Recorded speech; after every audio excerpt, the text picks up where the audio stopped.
Bismillahirrahmanirrahim. Ayo bawa harta ke surga. Dukung pembangunan sekolah Islam Mufid dengan donasi ke rekening atas nama Yayasan Muflih untuk Islam dan Dakwah.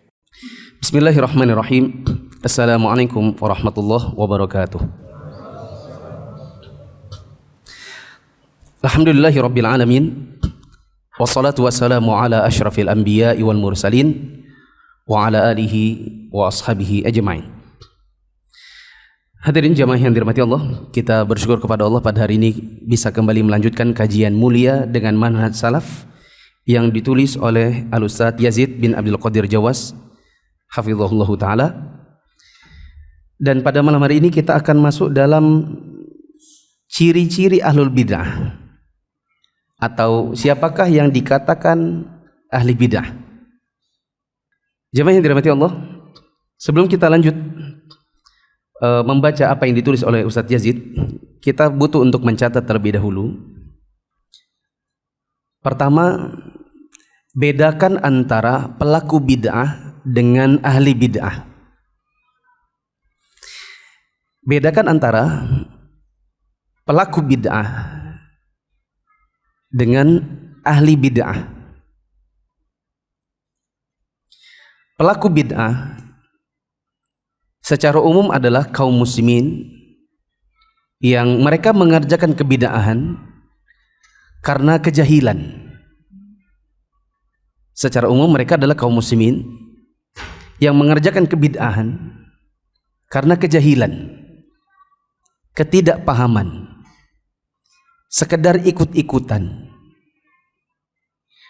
Ada guru-guru yang mereka timba ilmunya, yang mereka belum bisa membedakan mana sunnah mana bid'ah, sehingga yang bid'ah pun mereka kerjakan. Maka para pelaku bid'ah ini hukum asalnya kita sikapi dengan lemah lembut. Hukum asalnya kita sikapi dengan lemah lembut karena mereka adalah kaum muslimin. Mereka adalah orang-orang yang mungkin salah jalannya pada sebagian hal, tapi karena kejahilan tadi maka sudah selayaknya disikapi dengan lemah lembut. Kemudian untuk para ahli bid'ah, mereka adalah orang-orang yang melakukan bid'ah, mengajarkannya kepada kaum muslimin,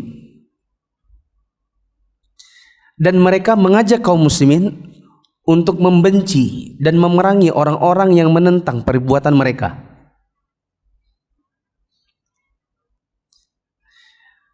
Saya ulangi, adapun ahli bid'ah secara umum mereka adalah orang-orang yang melakukan bid'ah kemudian mengajarkannya kepada kaum muslimin.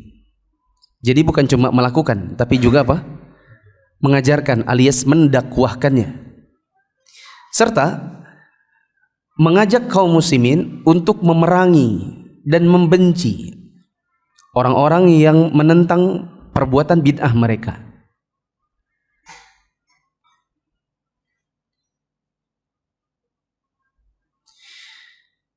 Ya, jemaah yang dirahmati Allah, kita ketemu dalam kehidupan kita sehari-hari orang-orang awam, kaum muslimin. Mereka mengerjakan bid'ah, tapi pada dasarnya hanya karena ikut-ikutan saja. Karena di masjid imamnya dan para DKM-nya memang mengajarkan dan menjadikan itu sebagai rutinitas, bid'ah-bid'ah di dalam sholat. Lalu orang-orang di sekitarnya, karena memang mereka tetangga masjid, karena mereka memang sehari-hari bergaul, jadi ikut-ikutan. Saya contohkan, sholawatan yang dikerjakan secara rutin setiap kali selesai sholat 5 waktu. Itu ada imam, ada DKM, ada ustadz-ustadz, dan ada di belakangnya orang-orang awam yang mereka mengikuti lingkaran itu. Tapi nanti kalau kita tanya, Bapak mengikuti seperti itu dalilnya apa? Mungkin mereka akan berkata, saya orang awam, saya enggak tahu ya, orang lakukan begitu ya saya ikut juga. Jadi perbuatan ini mereka kerjakan murni karena kejahilan, sekedar ikut-ikutan. Maka tidak boleh kita kepada mereka berlaku kasar atau berlaku keras, mendakwah mereka dengan langsung menegur keras gitu dan menentang perbuatan mereka. Orang-orang seperti ini harus disikapi terlebih dahulu dengan cara apa tadi? Lemah lembut. Karena namanya orang-orang ikut-ikutan, tidak terlalu paham. Ya. Adapun yang dari kalangan ustadznya, yang mereka kadang-kadang diikutkan diundang untuk ceramah atau bahkan menjadi imamnya, yang dia tahu ya tentang hal ini bahwa ini tidak ada tuntunan misalnya. Lalu kemudian karena sesuatu dan lain hal dia ajak kaum muslimin untuk melakukannya dan menyuburkannya. Bahkan kalau ada orang menentangnya, diajak kaum muslimin untuk membencinya, diajak untuk memeranginya, memusuhinya, bahkan menamai mereka dengan nama-nama yang jelek, nama-nama yang mendiskreditkan penentangan mereka, seperti dinamakan Wahabi, dinamakan orang-orangan sawah. Tahu orang-orangan sawah? Sawah Salafi Wahabi. Dibilang itu orang-orangan sawah, orang-orang yang jenggot-jenggotnya kayak kambing, orang-orang kayak orang kebanjiran, ya, yang istri-istrinya kayak ninja. Lakop-lakop seperti ini ditempelkan dalam rangka supaya kaum muslimin membenci. Nah, ini yang disebut dengan ahli bid'ah. Ahli bid'ah itu pada dasarnya ditentang kebid'ahannya, baik dengan cara lemah lembut maupun dengan cara yang tegas.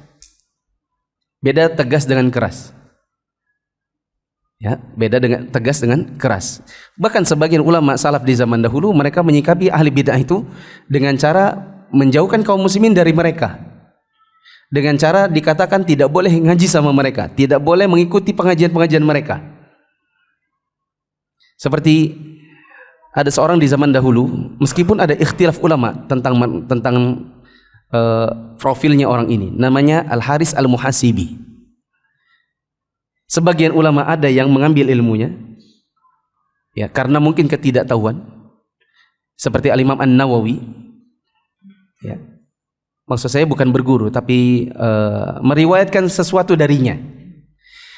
Ada sebagian ulama yang menentang dirinya, bahkan mengatakan kepada kaum muslimin jangan ngaji sama mereka, seperti Al-Imam Ahmad bin Hanbal. Al-Haris Al-Muhasibi ini menurut Imam Ahmad bin Hanbal ada sesuatu merupakan kebid'ahan pada dirinya dan dia ini ngajar. Sehingga sebagian orang yang bertanya, "Wahai Imam, bolehkah kami belajar kepada Al-Haris Al-Muhasibi?" Kata Imam Ahmad bin Hanbal, "Tidak boleh." Bahkan ada yang bertanya, "Wahai Imam, bagaimana kalau Anda hadir dulu pengajiannya? Dengarkan dulu, siapa tahu bagus gitu." Ya, maka adakah satu kesempatan di mana Imam Ahmad bin Hanbal menghadiri pengajiannya tapi di balik tempat tersembunyi. Ada yang mengatakan dia di kamar di balik tirai, ada yang mengatakan dia di lantai 2. Lalu kemudian ikut mendengarkan pengajiannya Al-Haris Al-Muhasibi. Bahkan Al-Imam Ahmad bin Hanbal sampai nangis karena pengajiannya itu mengharukan. Sebagaimana sebagian ahli bid'ah di zaman sekarang, kalau ngisi pengajian ada kalanya ketawa, nanti ada kalanya nangis. Setelah nangis tiba-tiba ketawa lagi. Ya. Esok harinya setelah ditanya oleh yang punya rumah kepada Imam Ahmad bin Hanbal, bagaimana setelah mendengarkan Al-Haris Al-Muhasibi? Bolehkah kami belajar ilmu darinya? Nangis atau enggak? Ya nangis saya. Terus bagaimana? Boleh kami ambil ilmunya? Enggak boleh. Tetap tidak boleh. Ya, demikian para ulama di zaman dahulu, diriwayatkan dari mereka untuk menjauhkan kaum muslimin dan tidak mau merekomendasikan ahli bid'ah untuk diambil ilmunya. Bisa dipahami teman-teman? Bedakan antara apa tadi? Pelaku dengan ahli bid'ah. Contoh kalau di zaman sekarang ya, kita bikin sekolah. Kita bikin sekolah. Kemudian yang mendaftar itu bukan cuma orang-orang yang ikut kajian mulai dari manhaj salaf. Sebagian dari mereka orang-orang yang awam. Orang-orang yang nanti ketika kita wawancara dengan calon orang tua wali murid ini, saat kita wawancara mungkin mereka berkata, ya, "Oh, kami biasa dengarkan pengajiannya Ustadz Anu, kami biasa ikut peringatan Anu, perayaan Anu." Ya. Dia bicara itu murni karena ketidaktahuan. Saking tidak tahunya maka dia mendaftar di sekolah Wahabi ini. Sampai-sampai demikian. Mungkin kalau guru-gurunya nak tahu di mana kamu daftarkan anak-anakmu, oh di sekolah anu dan anu. Oh jangan, itu sekolah Wahabi itu. Ya kan? Tapi karena tidak tahu, belum bisa bedakan mana sunnah, mana bid'ah. Bid'ah diikuti. Ada sekolah katanya bagus, dia masuki. Maka orang seperti ini tidak boleh disikapi dengan keras. Bahkan sebagian orang ketika dulu kita awal-awal bangun Cahaya Ilmu Masjid Nasai, saya Ustaz Abdurrahman rahimahullah, kita mau penerimaan di angkatan pertama kedua, saya ikut penerimaan itu 1, 2 atau 3. Kalau enggak tahun pertama, kedua, ketiga, atau enggak tahun pertama, tahun kedua, saya ikut ngetes. Waktu wawancara, ada sebagian orang yang saya tanya, pernah ikut kajian mas? Ikut kajian mingguan begitu? Dia sebutkan kajiannya di anu, dan saya tahu itu guru-gurunya ahli bid'ah gitu. Terus saya tanya, kalau nanti sepanjang anaknya belajar di sini, kemudian ada parenting, ada kajian bulanan orang tua, sanggup hadir? Insya Allah Ustaz. Kelihatan bahwa dia mau belajar, kelihatan penerimanya baik, atau bisa dibilang secara umum orang awam dan mau belajar, maka saya katakan ini diterima. Kan ada formnya, diterima atau tidak. Nanti kita tanda tangan terus diterima. Dan belakangan setelah anaknya sekolah 1 tahun 2 tahun, kelihatan dia di pengajian-pengajian. Nah, orang-orang seperti ini dididik hingga akhirnya menerima sunnah dan menjalankan sunnah. Seperti itu. Mari kita baca di halaman 311 di cetakan lama, cetakan baru halaman 317. Benar ya? Oh, 333. Ciri-ciri ahli bid'ah. Kata penulis, ciri-ciri ahli bid'ah sangat jelas dan terang yang dapat diketahui. Allah Subhanahu wa taala menyebutkan demikian dalam Al-Qur'an. Nabi Muhammad SAW juga menyebutkannya dalam beberapa hadis. Salafus saleh juga menyebutkan ciri-ciri mereka, dan begitu pula para ulama yang mengikuti jejak salafus saleh. Mereka mengingatkan umat dari ahli bid'ah dan menjelaskan ciri-ciri mereka agar umat dapat berhati-hati dan tidak mengikuti jalan-jalan mereka. Di antara ciri-ciri ahli bid'ah adalah sebagai berikut. Boleh dicatat terlebih dahulu di dekat situ. Sebagian ciri-ciri yang disebutkan di sini,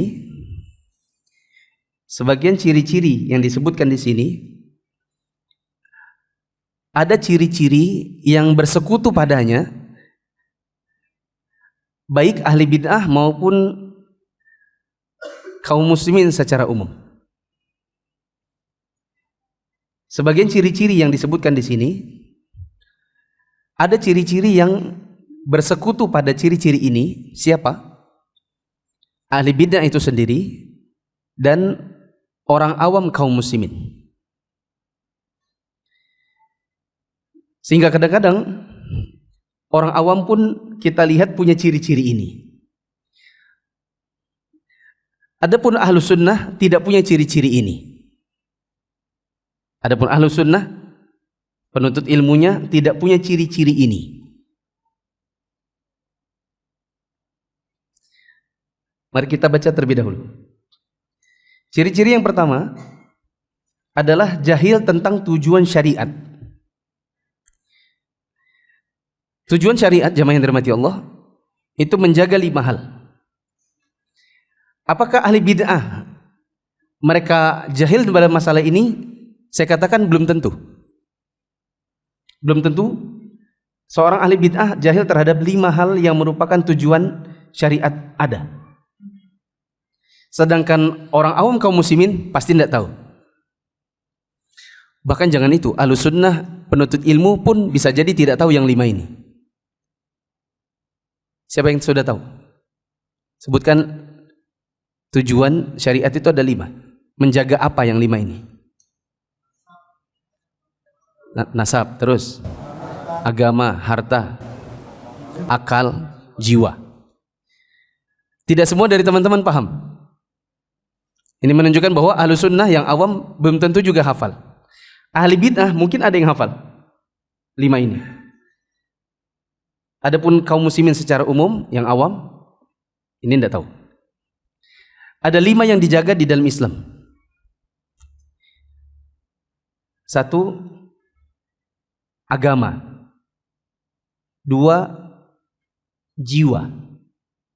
3, akal. 4, nasab. 5, harta. Teman-teman masih ingat yang 6 aspek ibadah itu? Sebab, tata cara, waktu, tempat, jenis. Itu kalau disingkat jadi apa? Sejuta wanita. Coba tolong bantu pikirkan 5 ini kalau disingkat-singkat jadi apa? Ya. Apa saja tadi? Agama, jiwa, akal, nasab, harta. Kalau disingkat jadi janah. Ajana, ajakna itu orang Bugis ajakna. Janah. Kalau janah itu artinya sayap, ya kan? Janah itu sayap. Coba J, jiwa. A, agama. N, nasab. A lagi, akal. H, harta. Bagus ini ya. Janah. Janah itu artinya wing, sayap. Boleh, ini nanti ke depan 5 hal yang dijaga sebagai tujuan dari syariat diadakan oleh Allah Subhanahu wa taala adalah kalau disingkat nanti kita sebut janah. Coba enggak usah dibaca catatannya. Sebutkan 5 hal yang dijaga dalam tujuan adanya syariat. Jiwa, agama, nasab, akal, harta. Disingkat janah. Coba perhatikan, nggak usah dicatat. J, jiwa. Itulah kenapa haram hukumnya membunuh tanpa alasannya yang dibenarkan, karena dijaga apa? Jiwa. Agama, makanya disyariatkan jihad untuk menjaga agama. Makanya di dalam pemerintahan Islam apabila ada orang murtad itu dibunuh. Terus agama sudah. N, nasab. Makanya disyariatkan nikah. Makanya ada syariat Islam terkait persusuan, terkait angkat anak, terkait larangan perzinahan, karena itu menjaga apa? Nasab. A, satu lagi akal. Makanya dilarang orang minum khamar, karena itu menghilangkan akal. Makanya orang itu diharamkan menggunakan narkoba. Bahkan diharamkan melakukan, nonton dan mempraktekkan memukul orang di bagian kepalanya. Makanya bapak tidak boleh mentang-mentang dia yang punya anak lalu bapak anaknya misalnya diketok kepalanya pakai benda keras pada bagian kepala, karena itu menghilangkan apa? Akal. Makanya haram apa tuh? Nonton UFC. Ya. Apa? MMA. Nah. Pokoknya yang ada di TV. Yang ada di TV yang antum suka nonton itu. Ya. Yang kaki ke kepala, sikut di kepala, lutut di kepala. Yang kalau orangnya sudah jatuh, kalau itu tambah dipukul lagi kepalanya. Karena itu kan akan menghilangkan akal. Beda dengan gulat. Intinya kalau ada olahraga yang diincar bagian kepala, haram hukumnya nontonnya. Ya. Adapun antum latihan karate itu beda lagi. Jangan dibilang, oh berarti kita haram nonton. Belum, saya tadi bilang nontonnya. Adapun nanti latihannya itu beda lagi. Ya, kita nggak berani juga mengharamkan MMA karena pasti ada teknik-teknik tertentu. Intinya nggak boleh pukul kepala karena itu menghilangkan apa? Akal. Satu lagi apa tadi? Harta. Makanya haram riba.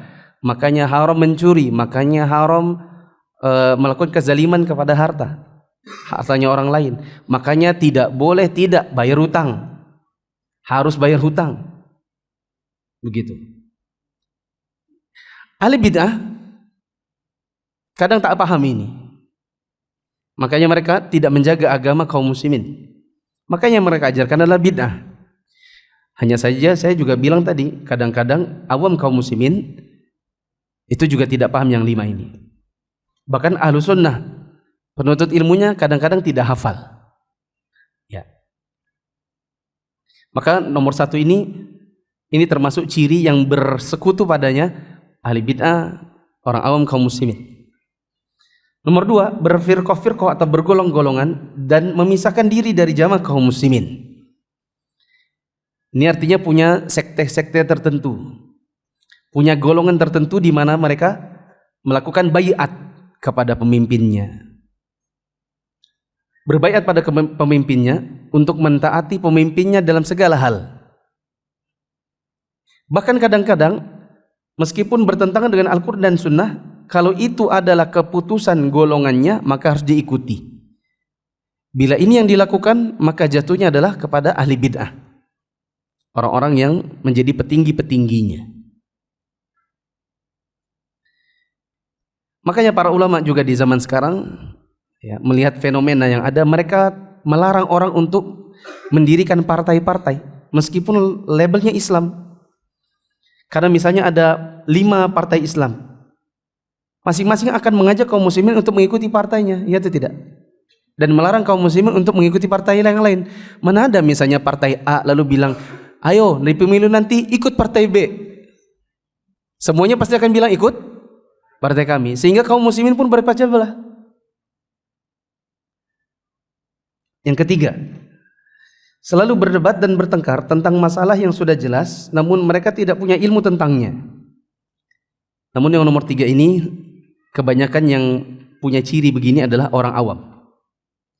Mereka berdebat dan bertengkar pada hal yang mereka juga tidak paham. Berdebat tentang sebagian hal yang berhubungan dengan hukum-hukum muamalah. Ya, ini kadang-kadang kaum muslimin yang awam mereka melakukannya. Bahkan kita katakan teman-teman yang sudah belajar sunnah, mereka tidak layak untuk jatuh ke dalam yang nomor 3 ini. Apalagi bila ini terjadi pada media sosial. Bila ada perdebatan dan pertengkaran tentang sesuatu dan hal dalam masalah agama, ini tidak layak bila penuntut ilmu dari kalangan ahlu sunnah jatuh ke dalamnya. Yang kita lakukan di media sosial cukup dakwah. Adapun orang nentang lalu kemudian terjadi perdebatan, tidak usah ikut-ikutan. Dakwah tinggalkan. Kalau antum mau misalnya komen-komennya dimatikan. Kalau nggak dimatikan, komen negatifnya di-hide saja, selesai. Nggak usah di-reply. Nanti setelah di-reply lagi. Ya atau tidak? Kadang-kadang pas sholat kita memikirkan reply apa setelah ini. Iya enggak? Jujur, saya dulu begitu. Jujur. Karena awam soal media sosial, masih awam soal Facebook, apalagi awal-awal pakai Instagram. Kemudian saya diberi masukan oleh Mas Ian, hafizahullah, yang lagi nggak datang. Biasanya bantuin kita di kamera. Kata Mas Ian, Ustadz, kalau pengalaman saya yang seperti ini justru menjatuhkan harkat diri seorang ustadz ketika harus berdebat dengan ahli bid'ah atau pelaku bid'ah. Jadi bagusnya gimana Mas? Nah, media sosial itu dakwah tinggalkan. Kalau ustadz nggak suka, hide itu diapain? Hide itu nanti ada tombol 3 gitu. Saya waktu itu belum tahu. Hide itu ada tombol 3, antum pencet di kanan, nanti komennya hilang. Oh gitu, bisa dihilangkan. Iya, tapi nggak usah di-delete. Bedanya, kalau di-delete nggak ada yang bisa baca. Kalau di-hide, orang-orang nggak ada yang bisa baca, dia doang yang bisa baca. Jadi dia pikir dia sudah komen, padahal komen itu tidak dibaca siapa-siapa. Oh yang mana diajarin itu. Oh ini gitu. Ya nggak usah ditanggapin yang begitu. Saya bikin video berikutnya.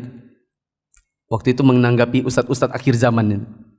Ya, ada ustadz-ustadz akhir zaman kan. Nggak usah sebut nama, nggak apa-apa ya. Tahu aja. Bikin video. Setulis pesan untuk ustadz akhir zaman. Menentang pemikiran mereka. Komennya pembelanya banyak. Komen-komen yang bela banyak. Di reply satu-satu. Terus Mas Ian bilang, Ustadz, Itu enggak usah di reply komennya. Tapi gimana Mas? Nanti gimana? Itu hide aja. Oh di YouTube ada juga. Coba cari. Oh ternyata ada juga. Atau kalau Ustaz enggak mau, matikan aja komennya. Caranya gimana? Coba edit. Nah itu komennya matiin. Oh ada rupanya. Dakwah dan enggak usah menghabiskan waktu untuk berdebat di media sosial seperti itu.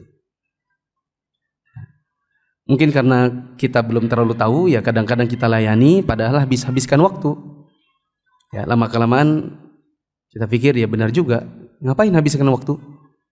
Cukup posting, biarkan orang awam yang enggak tahu akhirnya tahu. Adapun yang memang menentang ya sudah selesai. Doakan aja. Kemudian yang keempat, selalu mengikuti hawa nafsu. Kalau nomor 4 ini, insya Allah ahlus sunnah penuntut ilmu tidaklah. Kalau kita itu tidak mengikuti hawa nafsu, kita itu kadang-kadang ngikuti hawa nafsu. Iya atau enggak? Ada enggak teman-teman yang sudah ngaji masih merokok? Ada. Coba gini dulu yang rokok. Ada enggak? Ada. Kadang-kadang di tempat-tempat yang enggak ada ikhwan-ikhwannya ngerokok. Di tempat kerjanya jamnya istirahat sama teman-teman yang awam ngerokok, ikut juga ngerokok. Apakah ini selalu mengikuti hawa nafsu? Enggak juga. Dia mengikuti hawa nafsu pada rokok. Adakah penuntut ilmu Ahlussunnah yang masih suka download musik? Yang di HP-nya kalau dibuka galerinya isinya musik-musik ada? Ada. Berarti dia mengikuti hawa nafsu pada bidang musik. Adakah penuntut ilmu yang suka ke bioskop? Masih ada. Bahkan ada yang suami istri pergi ke bioskop. Ya. Saya dapati, saya tegur. Ustaz kok tahu? Dari anak antum. Anak antum cerita keceplosan. Kemarin kita ke bioskop, kita kemarin nonton apa? Nonton siapa yang ngajak? Abis sama Umi. Ya kan, terbongkar. Berarti adakah? Ada. Berarti dia masih mengikuti hawa nafsu di bidang bioskop. Tapi apakah semua hal? Kalau menurut ilmu Ahlussunnah tidak. Dia sudah tidak merokok, bahkan dia sekarang benci rokok. Dia tinggalkan hawa nafsunya terkait rokok, tapi dia belum meninggalkan hawa nafsunya terkait musik. Dia sudah meninggalkan musik, tapi dia belum bisa meninggalkan hawa nafsunya terhadap akhwat. Makanya akhwat di stalkingnya, DM-nya, kemudian di chatnya, lalu kirim-kirim hadis. Nah gitu. Ada. Bahkan kajian mulia dengan manhaj salaf waktu zamannya di Nasa'i itu penuh dengan pertanyaan-pertanyaan yang tulisannya gini, dan orangnya duduk di sebelahnya ustadz. Itu ada ikhwan suka DM akhwatnya bilang begini-begini, dan orangnya ada duduk di sebelahnya ustadz. Ini ada di kanan saya. Nanti besok lagi namanya si Anu ada di depan saya. Jadi mereka tidak lagi ngerokok, mereka tidak lagi dengarkan musik, tapi kalau untuk urusan perempuan belum bisa meninggalkan. Jadi mereka mengikuti hawa nafsu pada sebagian bidang. Adapun ahli bid'ah mengikuti hawa nafsunya dalam banyak hal. Jadi ustadz tapi ngerokok juga. Ustadz ke bioskop juga. Ustadz dengarkan musik juga. Ya. Ustadz bahkan memfatwakan kalau salaman sama perempuan itu tidak apa-apa asalkan tidak nafsu. Jadi dia ngajar kajian muslimah. Nanti kalau sudah mau pulang, semua muslimah ini disalaminya.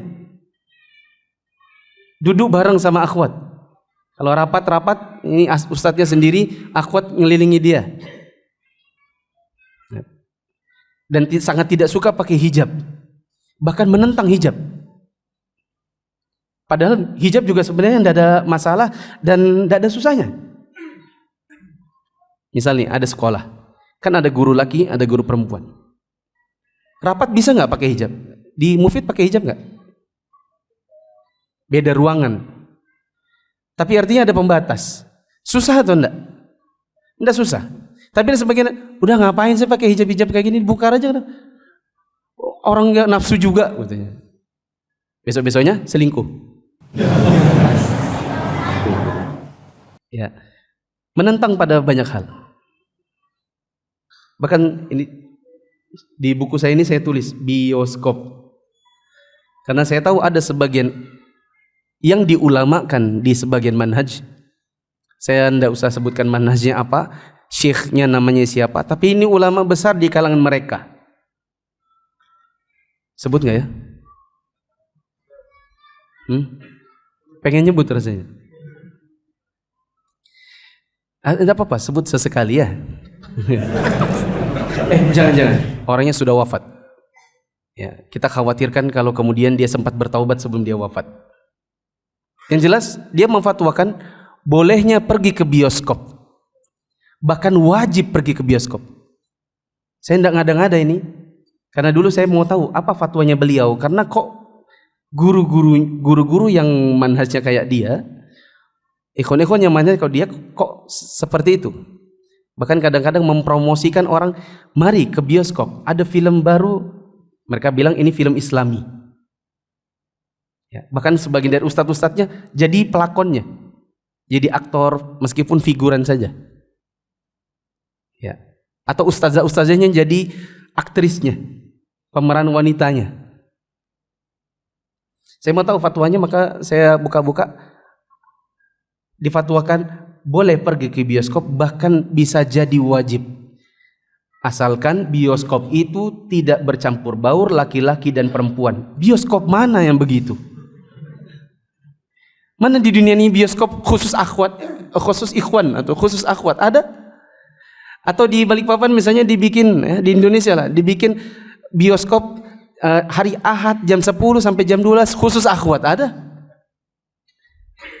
Bahkan bioskop itu kalau di sini, apa ini di dunia ini, memang itu tempatnya orang untuk bermaksiat. Ya, karena memanfaatkan kegelapan ruangannya, maka datanglah yang pacaran-pacaran. Yang pernah punya pengalaman, coba gini, betul kan? Memang itu tempatnya. Orang mau pegang-pegangan, mau begitu. Ya. Saya dapati ada satu dai yang teman-teman sudah kenal, terkenal dengan letak-letak ayat. Pernah saya bantah beberapa tahun yang lalu. Ya, kenapa seorang dai kok ngajak-ngajak ke bioskop? Dia bikin bantahan. Saya nggak pernah ngajak ke bioskop.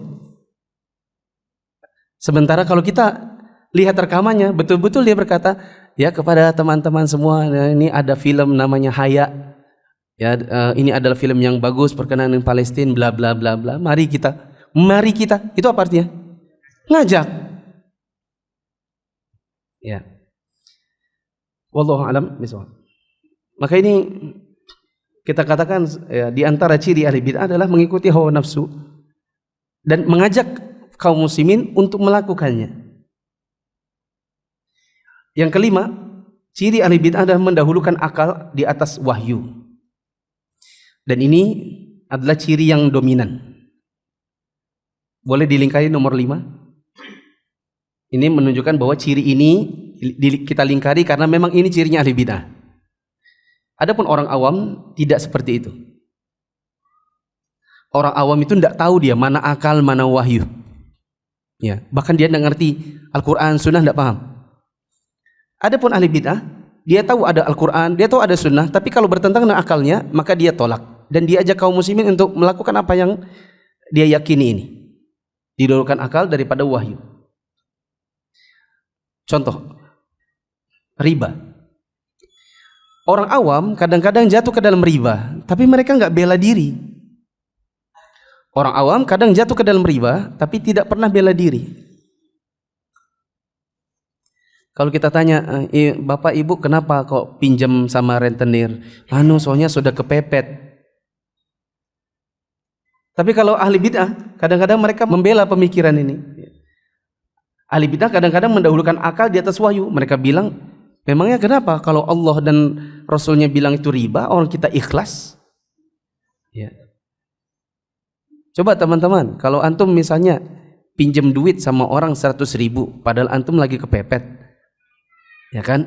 Kemudian antum bilang, nanti saya balikin 120.000, ikhlas, boleh nggak? Boleh. Ya kan? Ini siapa yang punya fatwa seperti ini?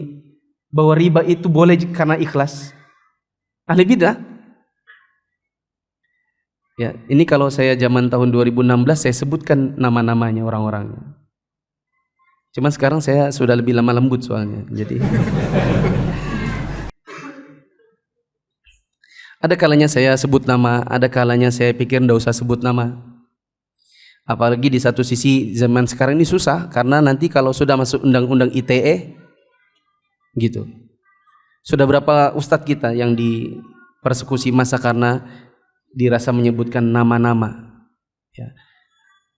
Lalu kemudian diancam penjara dan ujung-ujungnya akhirnya ditarik juga ya. Yang tadinya ditahdzir atau yang tadinya diperingatkan bahwa ini adalah misalnya ahli bid'ah, besok-besoknya ya jadi seperti itulah ya. Akhirnya enggak jadi ya, fatwanya ditarik gitu karena undang-undang ITE. Yang jelas ada sebagian ahli bid'ah, saya nonton juga videonya, dikasih orang, tolong Ustadz dibantah Ustadz ya. Cuman saya bilang saya ini capek juga kalau bantah terus menerus. Tapi memang ada di mana sebagian ahli bid'ah itu mengatakan kepada orang-orang riba sedikit-sedikit riba. Kita itu kalau ngasih pinjam orang terus kita bilang saya tambahkan karena ikhlas itu tidak apa-apa. Ini ahli bid'ah yang punya pendapat demikian. Keenam, bodoh terhadap sunnah Nabi. Hanya saja orang awam kaum muslimin juga demikian. Mereka tidak mengerti mana sunnah, mana yang bukan sunnah. Ketujuh, ini ciri yang perlu dilingkari, mencari ayat-ayat mutasyabihat. Ini memang betul-betul cirinya ahli bid'ah. Adapun penjelasan tentang apa itu mutasyabihat saya tidak usah jelaskan lagi karena nanti kita harus kembali lagi kepada bab yang sudah berlalu. Bab yang sudah berlalu di halaman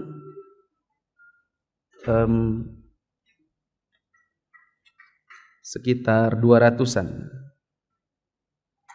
210 kalau di buku saya. Di buku antum mungkin 220. Kita tidak mungkin lagi membahas ke sana karena nanti terlalu lama pembahasannya karena mengulang lagi yang sudah lewat. Yang kedelapan, ciri-ciri ahli bid'ah ini dilingkari. Mereka tidak mau menisbatkan diri kepada salaf. Bahkan membenci untuk menisbatkan diri pada salaf, sehingga membenci istilah salafi ya, membenci pemahaman salafiyah, yang itu semua adalah nisbat kepada salaf. Kesembilan, menentang atau menolak sunnah dengan Al-Quran. Ada sesuatu di dalam sunnah lalu ditentang pada Al-Quran, ditentang dengan Al-Quran. Padahal Al-Quran dengan sunnah itu tidak pernah bertentangan selama sunnahnya sahihah. Adapun hadis yang dhaif maka bisa jadi bertentangan. Adapun Al-Quran dan sunnah yang sahihah itu tidak pernah bertentangan dikarenakan sumber keluarnya ada satu. Siapa? Allah Subhanahu wa ta'ala. Al-Quran tidak pernah bertentangan dengan sunnah bila dia sahihah. Kenapa? Karena yang menjadi asal atau muara keluarnya ayat maupun hadis ini siapa? Allah. Adapun Nabi SAW hanya sekedar menyampaikan firman Allah. Ya. Kata Allah, "Wa ma yantiqu 'anil hawa in huwa illa wahyu yuha." Nabi itu tidak pernah berkata dengan hawa nafsunya. Beliau hanya sekedar menyampaikan apa yang diwahyukan kepadanya. Maka sunnah yang sahihah atau hadis yang sahih dengan Al-Quran itu tidak pernah bertentangan. Karena tidak pernah bertentangan, maka kalau ada orang diberitahukan sunnah lalu dia tentang dengan Al-Quran, ini adalah ciri apa? Ahli bid'ah. Kesepuluh, berlebih-lebihan dalam mengagungkan seseorang. Ini juga ciri ahli bid'ah. Ya, saking gulunya, berlebih-lebihannya, kadang dibawakan cerita-cerita khurafat yang tidak ada asal usulnya. Dikarang sendiri demi mengagungkan orang-orang yang diagungkan tadi. Minggu lalu saya ceritakan, ada orang berkata di dalam pengajiannya, ya, ada Said Fulan, Habib Fulan dan lain-lain, itu ada rantai menjulang dari langit, rantai emas. Ya, itu ternyata ketika dilihat di atas, oh, itu adalah Said Fulan, Habib Fulan. Ya. Gak usah antum dalami, nanti gila jadi. Yang jelas begitu. Kadang ada khurafat-khurafat yang aneh-aneh. Habib Fulan itu kalau masuk pintu, ya, pintu tidak perlu pakai kunci, cukup Bismillah, terbuka. Ya, Habib Fulan itu atau Kiai Fulan atau Guru Fulan itu punya ilmu. Dia itu kalau kalau mau ditabrak mobilnya belok, gitu. Ya memang belok karena mau menghindari, ya. Apalagi kan teman-teman mungkin bisa ada yang bisa sebutkan khurafat-khurafatnya. Yang kopi. Apa bilangnya ke kopi itu? Saya pernah nonton juga, apa itu ya? Barang siapa yang ada bekas kopi di lehernya haram masuk neraka. Begitu ya? Nah. Senang kan yang jualan kopi? Padahal tidak ada. Isinya khurafat-khurafat. Kemudian yang ke-11, berlebih-lebihan dalam ibadah. Ini juga termasuk ciri-ciri ahli bid'ah. Dalam beribadah berlebih-lebihan. Kita zikir tidak pernah gila. Ahli bid'ah itu bisa zikir sampai gila. Ya, nanti kalau salaman sama gurunya begini kan tangannya, des, gitu ya, dihantak sedikit, itu orangnya bisa loncat-loncat. Dan tidak ada yang pernah terjadi seperti itu kecuali ahli bid'ah. Jadi berlebih-lebihan dalam beribadah. Allahu Akbar, Allahu Akbar, Allahu Akbar, Allahu Akbar. Asyhadu an la ilaha illallah, asyhadu an la ilaha illallah, asyhadu anna Muhammadar Rasulullah, asyhadu anna Muhammadar Rasulullah. Hayya 'alas salah,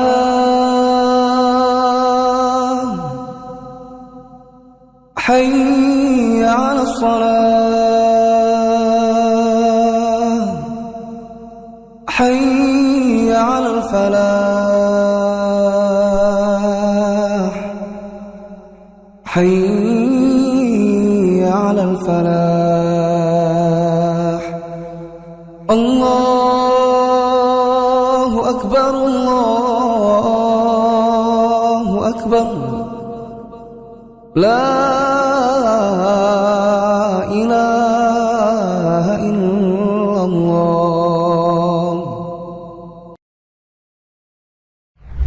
Ciri yang ke-12, menyerupai orang kafir. Hanya saja ini termasuk ciri yang bersekutu padanya antara orang awam dengan ahli bidah. Orang awam itu kadang-kadang menyerupai orang kafir. Rambutnya, bajunya, namanya, nama anaknya. Adapun ahli bidah kadang menyerupai orang kafir dari sisi ibadahnya. Jadi kalau orang kafir itu punya perayaan kelahiran Nabi Isa, orang Islam punya perayaan Maulid Nabi. Orang Nasrani punya kenaikan Isa Al-Masih. Kita cari juga yang naik-naik. Apa itu? Perayaan Isra Mi'raj. Orang kafir punya perayaan tahun baru. Kita bikin juga perayaan tahun baru Muharram. Orang kafir punya telur Paskah. Kita bikin juga telur Maulid. Ya. Jadi kita kadang-kadang menyerupakan diri dengan orang kafir dengan sesuatu yang tidak ada tuntunannya. Kalau orang awam, pelaku bid'ah, ini mereka biasanya ikut-ikutan saja. Orang-orang bikin begitu ya ikut-ikutan. Bahkan kadang ada yang, Ustadz, adakah perayaan maulidnya? Nanti kalau bisa telurnya pesan sama kami. Ya kan? Nanti telurnya itu dikasih itu loh, yang dirajut pakai benang sulam. Dikasih lidi, ditusuk di pohon pisang. Pohon pisangnya dibawa ke masjid. Hah? Begitu. Itu kalau pelaku bid'ah. Adapun ahli bid'ah, kadang mereka mengajak kaum muslimin, bahkan kalau ada yang menentang, mereka tentang balik, bahkan kalau perlu kita benci, kita musuhi, kita perangi orang-orang yang menentangnya. Ke-13, memberi lakop-lakop atau gelar yang jelek kepada ahlu sunnah. Seperti ahlu sunnah dinamakan mujassimah karena menentang akidah mereka bahwa Allah itu ada di mana-mana, tidak bersemayam di atas arsy. Lalu dinamakan, itu namanya mujassimah. Kenapa mujassimah? Ya karena kalau misalnya Tuhan itu bertempat, ya berarti kan punya badan. Kalau Allah bersemayam di atas arsy, berarti kan Allah itu lebih kecil dari tempatnya, terkungkung oleh waktu, terkungkung oleh tempat, berarti Allah itu punya jasad. Nah itu namanya mujassimah kata mereka. Itu karena pakai akal. Adapun pakai iman, maka kita bilang Allah bersemayam di atas arsy, saya cuma beriman, selesai. Ya.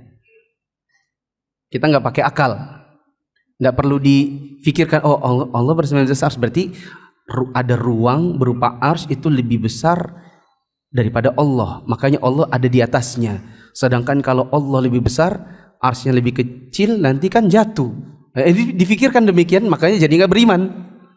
Padahal kalau cukup beriman, maka ayat dan hadis yang menyebutkan demikian kita yakini saja. Kemudian yang ke-14, sangat benci kepada ahlu sunnah. Ini ahlu bid'ah. Adapun pelaku bid'ah, kadang-kadang mereka tidak benci. Kadang-kadang mereka ya biasa-biasa saja. Saya kemarin pas hajian, itu satu hotel transit sama beberapa travel. Di antara travel-travel ini, ya kita lihat dan kesehariannya mereka mengerjakan kebid'ahan. Setelah sholat, sebelum sholat, dan lain-lain lah. Tapi waktu mau pisahan, mau bubar gitu ya, meninggalkan hotel transit, ada jamaahnya mereka bilang gini, Ustadz, saya boleh foto nggak? Katanya. Jadi jamaahnya mereka datang ke saya terus bilang, Ustadz, boleh minta foto nggak buat kenang-kenangan? Katanya. Ya nggak mungkin juga saya tolak, akhirnya minta foto. Padahal ini jamaahnya travel itu. Ini berarti termasuk diantara orang awam. Orang awam tidak paham tentang bid'ah, makanya ikut-ikutan. Tapi kepada ahlu sunnah mereka tidak memusuhi. Sedikit lagi. Ke-15, ahli bid'ah itu memusuhi dan melecehkan ulama ahli hadis. Kalau ada ulama ahli hadis, mereka lecehkan. Seperti yang paling sering jadi sasaran itu adalah Syekh bin Baz dan Syekh Al-Albani. Itu paling sering jadi bulan-bulanannya mereka. Dikatakan Syekh Al-Albani itu ulama ahli hadis otodidak, belajar sendiri. Mereka tidak tahu guru-gurunya Syekh Al-Albani siapa. Seandainya pun otodidak. Para ulama mengakui keilmuannya. Makanya pernah mengajar di Universitas Islam Madinah. Ya. Meskipun akhirnya beliau kemudian kembali lagi ke Yordan. Ya. Syekh bin Baz itu dikatakan ulama buta yang begini dan begitu. Atau bahkan kadang-kadang kita dibilang gini, kalian katanya salafi, tapi kalau disebutkan ulamanya siapa, mentoknya di bin Baz sama Al-Albani. Ya. Padahal kita katakan tidak demikian. Kalau mau tabayun, nanti kita lihat bagaimana para ulama dan para dai salaf mengkaji kitab-kitab ulama salaf. Loh, kamu sendiri yang dikaji kenapa bukunya Yazid bin Abdul Qadir Jawas? Ini kan bukan ulama salaf. Ya, maka kita jawab tergantung siapa yang diajarkan. Kadang-kadang kita mengajarkan misalnya Fathul Bari, sementara yang mau diajarkan kaum muslimin awam, belum paham tentang baca kitab gundul. Tidak seperti yang ustadz-ustadz yang ada di Madinah, mereka belajar kitab-kitab salaf. Ya. Kemudian yang ke-16, mereka mengkafirkan orang yang tidak sependapat dengan mereka tanpa dalil. Maka ini benar. Ini ciri ahli bid'ah. Siapa yang tidak sependapat, maka bisa jadi dikafirkan. Meskipun tidak semua ya. Meskipun tidak semua ahli bid'ah seperti itu. Bahkan ada ahli bid'ah datang ke Balikpapan ini, pernah khutbah di Jalan Minyak. Dia bilang, siapa yang coblos Jokowi kah? Bib, pernah dengar gak Bib? Khutbah Jumatnya? Ya, antara dua ya, saya nggak terlalu ingat. Siapa yang coblos Jokowi kafir, gitulah. Atau siapa yang ikut pemilu kemarin kafir. Ya, di antaranya seperti itu. Dikarenakan dianggap ini adalah produknya orang kafir. Demokrasi dan pemilu itu adalah bagian dari produknya orang kafir. Maka siapa yang ikut pemilu maka dia kafir. Menurut mereka. Meskipun kita katakan yang benar ini masalah ijtihadiyah. Masalah ijtihadiyah. Tidak serta-merta dianggap kafir dikarenakan mengikuti proses demokrasi. Ke-17, yang terakhir, mereka selalu meminta tolong dan bantuan kepada penguasa untuk mencelakakan Ahlussunnah. Meskipun di ciri nomor 17 ini tidak mesti selalu ada. Atau ini bisa juga bersekutu padanya orang-orang awam. Wallahu a'lam bishawab. Mungkin ini dulu. Mohon maaf karena sudah menyita waktu terlalu lama. Sudah lewat waktu iqamat. Undian hadiah bisa diambil nanti setelah sholat. Fatmawati Ummu Hanna. Ada suaminya di sini? Fatmawati Ummu Hanna nanti ketemu setelah Isya. Yoga Dwi ada? Yoga Dwi? Tidak ada. Muhammad Hakul Yakin? Ada? Tidak ada. Huzaifah? Tidak ada.